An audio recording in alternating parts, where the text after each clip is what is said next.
We've all had those phases where we are running on empty, the house feels like it's a mess, and honestly, life feels like chaos. What I have learned through my motherhood journey thus far is that my home does not run on motivation. It doesn't run on feeling motivated to clean or do something. It runs on systems. Systems are the key to running a functional home, whether you have 1 kid or 5, whether you work full-time or are a stay-at-home mom. All about the systems that work for you. And what really is a system? A system is just a repeatable way of doing something that basically lets you turn off your mind. You have no decision fatigue, no thinking, no emotion, and no motivation required. So let's talk a little bit more about systems. I'm first going to start with a little bit of organization. Starting with everything needs to have a place. I know that's really challenging for some homes and for some spaces, but first, reduce what you have. Next, find a home for things. Don't have light bulbs in 3 different closets. They all go together. Same with batteries and, overstock of toilet paper, paper towels. Everything needs a home. And that can even be a junk drawer. Okay, sometimes it is like, nope, this is a little widget. It doesn't have a home. It is going to go in the junk drawer, but at least that is somewhat of a home. This is something that I'm constantly working on refining, as well as my husband. We moved into a new home recently and we organized the shed outside. Okay, we laid it out a certain way, and then I have come to realize it's not right. Where the gardening tools are, it's kind of like you have to go around the mower. Doesn't make sense. I told my husband this spring, as it gets warmer, we're going to do a shed clean out again. And I said, we are going to have to move the gardening tools. It's not working. All right. And that is one thing that comes with different seasons of life. Maybe you have 1 kid and then you have 3 kids. Systems can change. Organization and flows can change, okay, with life and with the season that you are in. My kitchen is another place where I have so many systems, okay? So many. I'll touch more on a few specific ones, but everything has a place. I try not to overfill the cabinets. I try not to overfill the pantry so things can go in and out and function. And it's not like a disaster every time I open a cabinet. Then the laundry system in my house is one that I'm most proud of, and it's most simple, honestly. It is so darn simple. I have videos, I can link those. And basically we all have a hamper. The hamper gets dumped in the washer, it gets dried, and it gets put back in that person's room. I do not do a family load of 4 different people's laundry. That is way too much to put away in way too many places.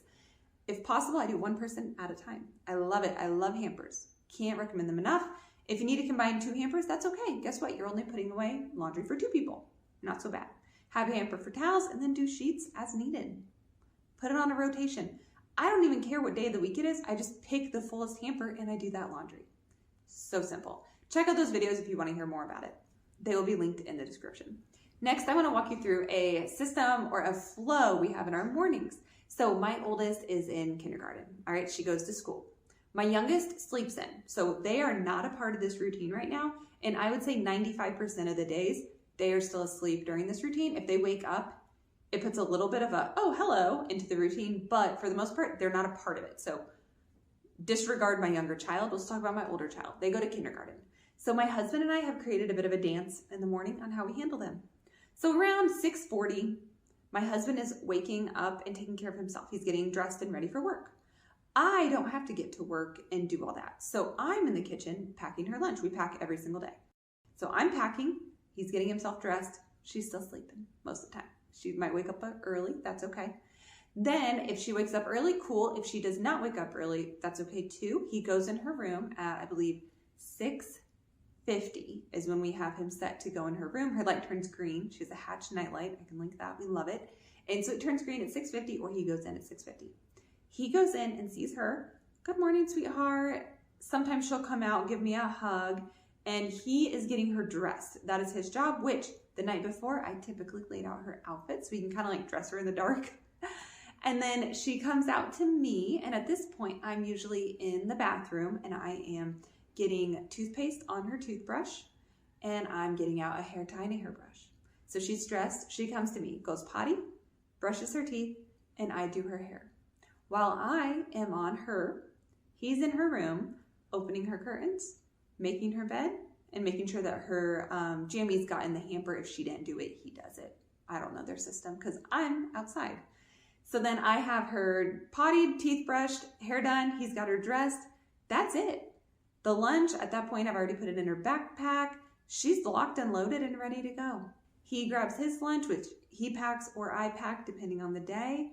And it's so, so simple. She wakes up at about 6:50 and they leave at about 7:15. This is about a 25-minute total routine. We keep it short so she can sleep in as late as absolutely possible. What's beautiful about this system or routine is that we're not scrambling every morning. We're not figuring out who's doing what, or, oh, she forgot to have water in her backpack, or, oh, I didn't give her a fork. I'm in charge of the lunch. He is not. All right, it's so simple when you have a assignment and a role and a task. Our mornings go smooth because of this. Now, this routine is with one child and two parents. We are both helping her get going in the morning. Okay, she's a great kid, doesn't wake up grouchy, but it is 2-on-1. In the future, we're gonna have a second child that needs to wake up and go to school too. Right now, she gets to sleep in later. That's a problem for another day, and we will have to switch the routine up. When she goes to kindergarten, we'll have a kindergartner and a second grader. We will need a different routine, and we will have to adjust and figure that out, and we will. Maybe it's one parent on one kid, one parent on the other. I don't know what it's gonna look like yet because we're not in that season. Everybody's in a different season at a different time. My point is we have zero communication in the morning. My husband and I do not have to speak. This routine is a dance that we do every day with our daughter, and no communication or thought is required. The beauty about a system is you put it into place and every day it works for you. All right, so let's go back to my kitchen. In my kitchen, there's a couple things I wanted to do for the longest time, and it took me so long to finally pull the trigger and do them, and now I love it. There are two things that I keep in my freezer. I have a smoothie bag. It's literally a Ziploc gallon bag. That's it. I throw fruit in it that's getting close to going bad, or say like my kids at dinner don't finish something, like there's 2 apple slices left, I throw them in the smoothie bag. And then my daughter that enjoys smoothies gets smoothies from this fruit bag, okay? I'll supplement with fresh fruit. I'll supplement with frozen fruit from the store if I need to. But for the most part, we have enough leftover fruit that I can make her smoothies out of this bag. The other thing is a compost bag. So when things are like actually bad, we're talking things like potato peels, banana peels, eggshells, they go in my compost bin. So I have a couple Tupperwares that I keep in the freezer. I don't keep them like in the fridge or out because I don't want them to stink. That's the beauty of the freezer. Freezer's great. They're sealed up, they're in there, they don't stink, they don't grow mold, they're just sitting there frozen. So what I do is I fill up these compost bins, and then when it's a nice day, I take them outside. I have a spot out back in our yard that I dig a hole and I bury it. And I know some people might be like, oh, that's gonna attract animals and critters. It could. We live out in the country. I don't put meat, I do eggshells, but I don't put meat out there because I don't want to attract anything too big. Yeah, I'm trying to get some fertile soil for my garden, and honestly, this saves me on trash and trash bags. Our trash doesn't stink because most of what goes in our trash, other than like wrappers for meat, you know, if I open a thing of sausage or things like that, that obviously will make the trash can stink, but a lot of it's just like paper products or boxes from like pasta. We don't have as much stinky garbage in our trash can. So I don't take the trash out as often, and we don't go through as many trash bags. And I'm just trying to be a little more environmental, put that out in there, you know, get the worms going and get me some nice rich soil for my garden. So composting and having a smoothie bag, so simple. It cost me $0 to do. And now it's a system. It's a very easy system that I do. So if I have a thing of strawberries, often what I will do is I'll get out a cutting board and I'll be chopping them, throwing the good strawberries into a bowl. Then if there's like maybe one that's a little mushy, but not like gross, I'll throw that one in the smoothie bag. Or if there's a little extra that I missed when I cut, I'll chop that off, throw that in the smoothie bag. And then the actual tops or the actual like waste will go in the compost bin. I just have this like 3 system going and put it all in the freezer, call it a day. It's not hard. It's really easy, and for me, it makes me feel good about what I'm doing in the kitchen. Basically, these 2 itty-bitty systems are saving me money in my kitchen with practically 0 effort. All right, the smoothie bag really does save us. It's amazing how full it gets and how infrequently I am actually buying frozen fruit for smoothies. So when it comes to systems, some are for cost saving, some are for organization, and some are just for your sanity. So one system or rule we have in our house is that after dinner, we just do the dishes. It's not rocket science. It's not anything crazy. At some point, you have to do the dishes. So why wait 3 days and let them pile up? It's just worse then.